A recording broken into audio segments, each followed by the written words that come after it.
الزوجة والأولاد إذا سافروا لا مع والدهم، الوالد في بلده هم سافروا بأنفسهم بإذن الوالد مثلا إلى مشهد المقدس سلام الله على مولانا علي بن موسى الرضا و بأنواره صلوات على محمد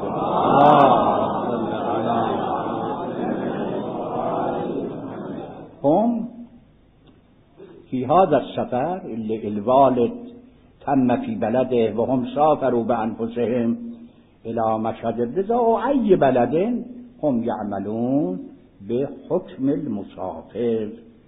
إذا يعني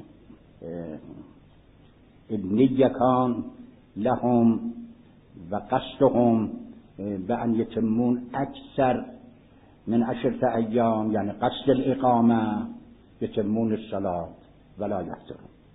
وإذا كان أقل يقصرون ويقصرون.